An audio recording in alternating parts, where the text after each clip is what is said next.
5 گناہ کرنے والوں کی قربانیاں قبول نہیں ہوتی۔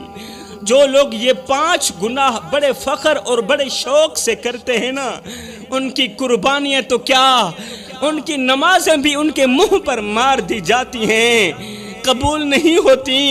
ان کی دعائیں آسمان کی طرف اٹھنے سے پہلے ہی ٹھکرا دی جاتی ہیں۔ ارے قربانی کا جانور جو بے زبان ہوتا ہے، شاید وہ بھی ان کے عملوں کو دیکھ کر، ان کے کرتوتوں کو دیکھ کر اللہ کے حضور عرض کرتا ہو، یا اللہ، یہ شخص، یہ برا شخص، یہ گنہگار شخص، یہ بدکار شخص مجھ جیسے بے گناہ کو تیرے نام پر ذبح تو کر رہا ہے، لیکن خود تو گناہوں میں لت پت ہے۔ میں بے گناہ ہوں اور یہ خود گناہوں میں لت پت ہے اور توبہ بھی نہیں کرتا۔ خدا را میری قوم کے نوجوانوں، مہنگے پیسوں سے خریدے گئے جانور کی بد دعا سے ڈرو۔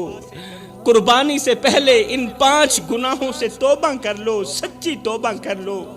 یہ 5 گناہ کرنے والے بدبخت لوگ جب عید کے دن سفید کپڑے پہن کر، مہنگا جانور خرید کر فخریہ انداز میں دوسروں کو دکھاتے پھرتے ہیں نا، بڑے فخر سے کہتے ہیں ہم نے مہنگا جانور لیا قربانی کے لیے، ہم نے قیمتی جانور خریدا قربانی کے لیے، مگر وہ نہیں جانتے کہ یہ جانور ان کے لیے رحمت کا باعث نہیں بلکہ عذاب کا ذریعہ بننے والا ہے، ان کے گناہوں کی وجہ سے، ان کی بدکاریوں کی وجہ سے، کیونکہ وہ گناہ کرتے ہیں، توبہ بھی نہیں کرتے۔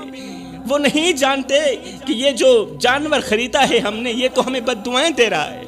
وہ جب چھری ہاتھ میں لیتے ہیں جانور ذبح کرنے کے لیے، جب یہ لوگ چھری ہاتھ میں لیتے ہیں تو ان کے ہاتھ تو نہیں کانپتے، لیکن آسمان کے فرشتے ضرور کانپ جاتے ہیں۔ آسمان کے فرشتے ان پر لعنتیں کرتے ہیں۔ یہ وہ ہاتھ ہیں جو رات کو گناہوں میں مصروف رہتے ہیں، یہ وہ ہاتھ ہیں جو رات کو شرابوں میں مصروف رہتے ہیں اور دن کو اللہ کی راہ میں قربانیوں کے دعوے کرتے ہیں۔ کیا اللہ ایسے دھوکے کو قبول کرے گا؟ ایسی قربانی کو قبول کرے گا؟ ہرگز نہیں کرے گا۔ میرے بھائیوں، یاد رکھو، عبادت کی بنیاد صرف رسمیں ادا کرنا نہیں بلکہ دل کی سچائی، نیت کی صفائی اور گناہوں سے سچی توبہ بھی ہے۔ اس لیے میرے بھائیوں، اگر تم چاہتے ہو کہ تمہاری قربانی آسمان کی بلندیوں تک ضرور پہنچے، تمہاری یہ دعوت، تمہاری یہ عبادت آسمان کی بلندیوں تک ضرور پہنچے، اگر تم چاہتے ہو کہ تمہاری یہ قربانی آسمان کا، عرش کا دروازہ ضرور کھٹکھٹائے، فرشتے تمہارے لیے دعا کریں اور اللہ تمہیں اپنی رضا کا پروانہ دے دے، تو فرمایا ان 5 گناہوں سے جلد از جلد توبہ کر لو، قربانی سے پہلے ہی توبہ کر لو۔ دنیا میں اگر اللہ کا پسندیدہ انسان دیکھنا چاہو، دنیا میں اگر اللہ کا پسندیدہ انسان دیکھنا چاہو تو اسے دیکھ لو جو توبہ کے دوران آنکھوں سے آنسو بہا رہا ہو، کیونکہ توبہ کرنے والا شخص میرے اللہ کو بہت زیادہ پسند ہے۔ فرمایا قربانی صرف جانور کے گلے پر چھری چلانے کا نام نہیں بلکہ یہ دل کی صفائی، نیت کی سچائی اور اللہ کی رضا کے لیے اپنی چاہتوں کو قربان کرنے کا نام بھی ہے۔ اپنی رضا کو اللہ کی رضا پر قربان کرنے کا نام بھی قربانی ہے۔ جب ایک انسان بازار سے مہنگا ترین جانور خرید کر لے آتا ہے، اس پر زیور چڑھاتا ہے، پھر لوگوں کو دکھا دکھا کر کہتا ہے کہ دیکھو میں نے کیسی قربانی کی، میں نے کتنا مہنگا جانور خریدا، وہ یہ بھول جاتا ہے کہ اللہ کو نہ تو تمہارا جانور چاہیے، اللہ کو نہ تو تمہارا گوشت چاہیے، اللہ کو نہ تو تمہارے جانور کا خون چاہیے، اللہ کو تو تمہارا تقوی چاہیے، اللہ کو تمہاری نیت چاہیے، تمہارے دل کا اخلاص چاہیے۔ قرآن صاف صاف کہتا ہے کہ گوشت اور خون اللہ کو نہیں پہنچتا بلکہ تمہارا تقوی اور تمہاری نیت اللہ تک پہنچتی ہے، یہ قرآن کا فرمان۔ اور اگر تمہارے دل میں نیت کی پلیدی بسی ہوئی ہو تو پھر قربانی کے دن تم 1,00,000 جانور ذبح کر لو۔ اگر تمہارے دل میں نیت کی پلیدی بسی ہوئی ہو تو پھر تم قربانی کے دن 1,00,000 جانور ذبح کر لو، وہ تمہارے لیے ثواب نہیں عذاب بن جائیں گے۔ میرے رسول کریم صلی اللہ علیہ وآلہ وسلم نے فرمایا قربانی کا خون زمین پر گرنے سے پہلے اللہ کے ہاں قبول ہو جاتا ہے۔ سبحان اللہ، زمین پر گرنے سے پہلے اللہ کے ہاں قبول ہو جاتا ہے، لیکن یہ اس وقت جب قربانی کرنے والا انسان بھی اللہ کے ہاں قبول ہو، اس وقت قبول ہوتا ہے جب انسان بھی اللہ کے ہاں قبول ہو، تب تمہارے جانور کی قربانی کا خون اللہ کے ہاں قبول ہوگا۔ لیکن جس انسان کی نظریں، قربانی کرنے والے کی نظریں اگر بے حیائی میں لت پت ہوں، جس کے ہاتھوں نے دوسروں کا حق دبایا ہوا ہو، جس کے دل میں حسد، تکبر، غرور، دکھاوا اور حرام مال کی محبت ہو، کیا اس کی قربانی قبول ہو سکتی ہے؟ ہرگز نہیں ہو سکتی میرے بھائیو۔ تم جانور کو تو قربان کر رہے ہو مگر اپنے نفس کو زندہ رکھ رہے ہو۔ تم چھری جانور کی گردن پہ چلا رہے ہو مگر اپنے گناہوں کی گردن بچا رہے ہو۔ سن لو میرے بھائیو، جب تک تم توبہ نہیں کرو گے، جب تک تم ان 5 گناہوں سے باز نہیں آؤ گے جو ابھی میں تمہیں بتانے والا ہوں، تو تمہاری قربانی آسمان کی دہلیز تک نہیں پہنچے گی، تمہارے منہ پر ہی مار دی جائے گی اگر تم ان گناہوں سے توبہ نہیں کر لیتے۔ اب بات کرتے ہیں کہ آخر وہ کون سے گناہ ہیں۔ توجہ کیجئے گا میری قوم کے نوجوانوں، آخر وہ کون سے گناہ ہیں جو ہماری قربانی جیسی عبادت کو قبول نہیں ہونے دیتے؟ آخر وہ کون سے گناہ ہیں جن کے کرنے سے انسان کی کوئی بھی عبادت قبول نہیں ہوتی؟ نہ نماز قبول ہوتی ہے، نہ روزہ قبول ہوتا ہے، نہ زکوٰۃ اور نہ ہی قربانی قبول ہوتی ہے۔ فرمایا ان میں سب سے پہلا اور سب سے خطرناک گناہ ہے شرک۔ پہلا گناہ شرک ہے جو ہماری کوئی بھی عبادت قبول نہیں ہونے دیتا۔ میرے رسول کریم صلی اللہ علیہ وآلہ وسلم نے فرمایا اے صحابہ، سب کچھ کرنا مگر شرک مت کرنا، کیونکہ اگر تم ساری زندگی نیکیاں کرتے رہو، ساری زندگی نمازیں پڑھتے رہو، اور اگر تم ایک لمحے کے لیے بھی اللہ کے ساتھ کسی کو شریک کر دو تو تمہارا سب کچھ برباد ہو جائے گا، تمہاری تمام نیکیاں ضائع ہو جائیں گی۔ فرمایا شرک صرف یہ نہیں کہ تم بتوں کو پوجو، ارے شرک تو یہ بھی ہے کہ رزق اللہ کی جگہ فلاں بندہ بھی دیتا ہے، یہ بھی شرک ہے۔ بیماری کا علاج، تکلیف کا علاج اللہ کے بجائے کسی فراڈ یا پیر کے ہاتھ میں ہے، یہ بھی تو شرک ہے نا۔ تم اللہ کے بجائے کسی اور کے آگے جھکنے لگو، یہ بھی تو شرک ہے۔ شرک وہ گناہ ہے جس پر اللہ نے خود اعلان جنگ کیا۔ اللہ فرماتا ہے میں ہر گناہ معاف کر دوں گا مگر شرک کو معاف نہیں کروں گا۔ سوچو میرے بھائیو، جس کے لیے معافی کا دروازہ ہی سرے سے بند کر دیا جائے، اس کی عبادت کیسے قبول ہو سکتی ہے؟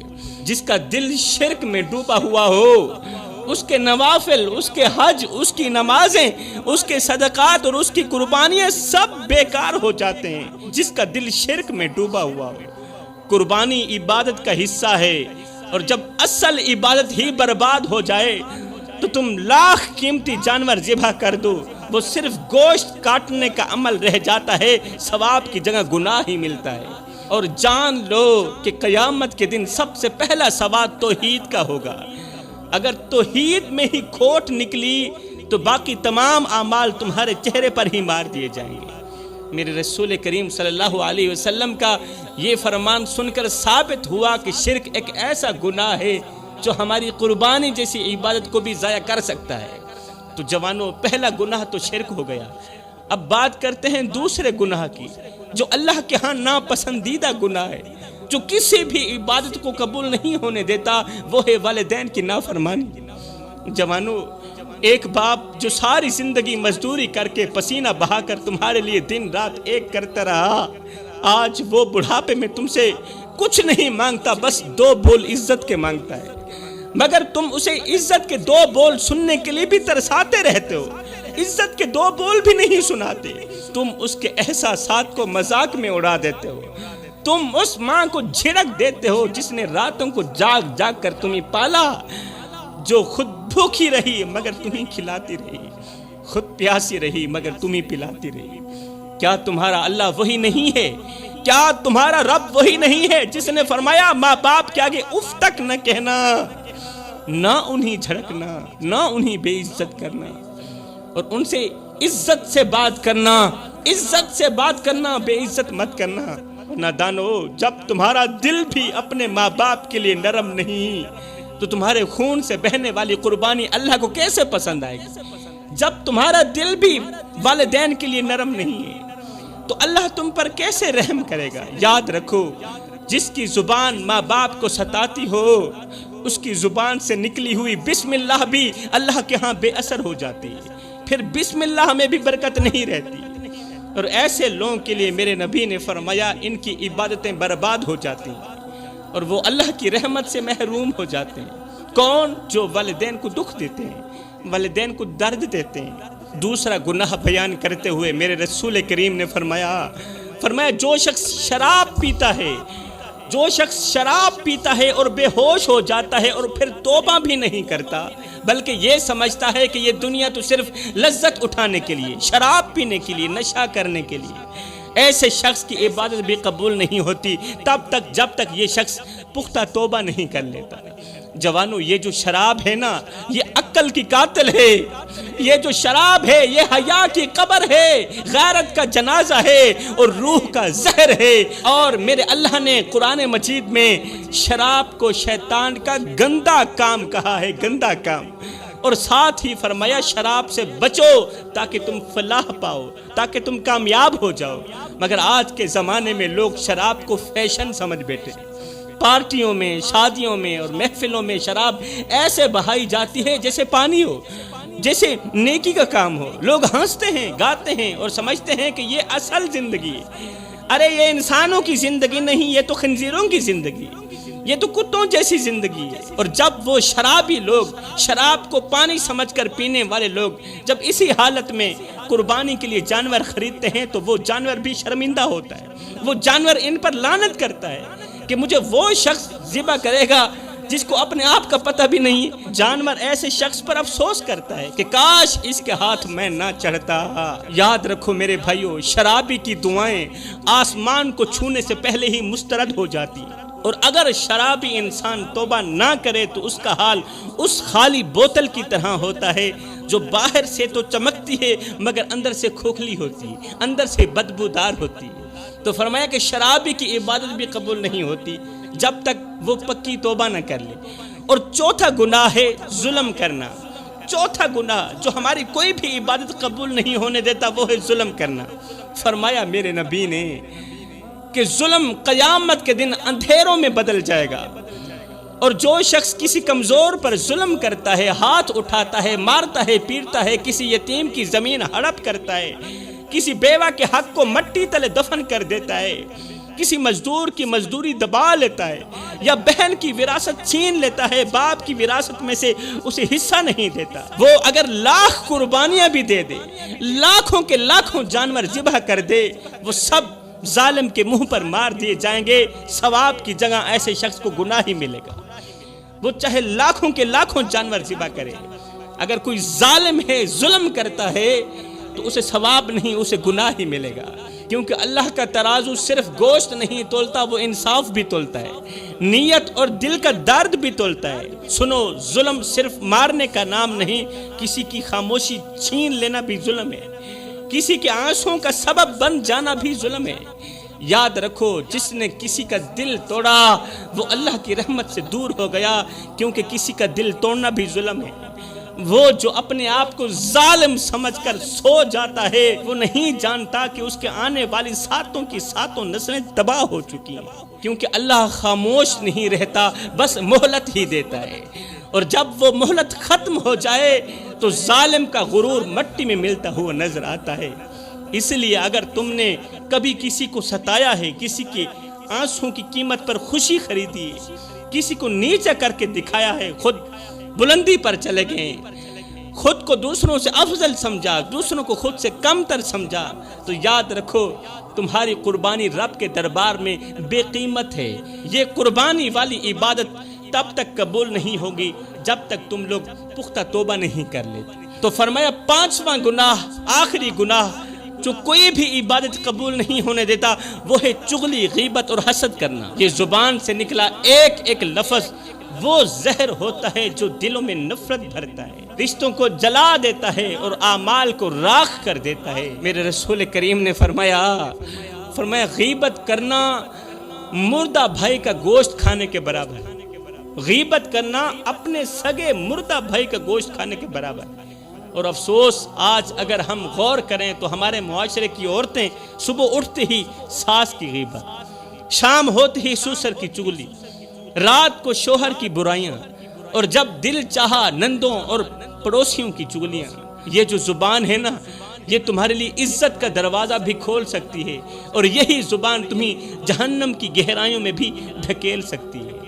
تم نماز بھی پڑھتی ہو، روزہ بھی رکھتی ہو، قرآن کی تلاوت بھی کرتی ہو، لیکن اگر تمہاری زبان دوسروں کی عزت تار تار کرتی ہے تو یاد رکھو تمہاری قربانی بھی قبول نہیں، پھر تمہاری نماز بھی نامکمل ہے، اور تمہاری دعائیں آسمان تک نہیں جائیں گی، کیونکہ غیبت عبادتوں کو ایسے کھاتی ہے، چغلی عبادتوں کو ایسے کھاتی ہے، حسد عبادتوں کو ایسے کھاتی ہے جیسے آگ لکڑیوں کو کھاتی ہے۔ اور حسد وہ بیماری ہے جو دل کو ایسا کالا کر دیتی ہے کہ انسان کو دوسروں کی خوشی بھی اذیت لگتی ہے، پھر دوسروں کی خوشی بھی برداشت نہیں ہوتی۔ تو یہ ہیں وہ 5 گناہ جو انسان کی کوئی بھی عبادت قبول نہیں ہونے دیتے۔ خدا را میرے بھائیو، ان گناہوں سے جلد از جلد سچی توبہ کر لو، پختہ توبہ کر لو، اور اپنے گھر میں رحمت کے فرشتوں کو مت روکو، کیونکہ جب گھر میں شرک ہو تو برکت اٹھ جاتی ہے، جب والدین کا دل دکھایا جائے تو سکون بھاگ جاتا ہے، جب شراب کا گلاس ہاتھ میں اٹھایا جائے تو دعاؤں کے دروازے بند ہو جاتے ہیں، جب کسی مظلوم پر ظلم کیا جائے تو رب کی غیرت جوش میں آ جاتی ہے، اور جب تم کسی کی عزت اچھالتے ہو، غیبت کرتے ہو، چغلی کرتے ہو، حسد سے جلتے ہو، تو سمجھ لو کہ تم نے اپنی عبادتوں کے خزانے خود آگ میں جھونک دیے، خود آگ میں جھونک دیے۔ او اللہ کے بندو، تم اللہ کی رضا تو چاہتے ہو مگر عمل شیطان والے کرتے ہو۔ یا اللہ، میں دعا کرتا ہوں ہمیں ان 5 گناہوں سے جلد از جلد توبہ کرنے کی توفیق عطا فرما۔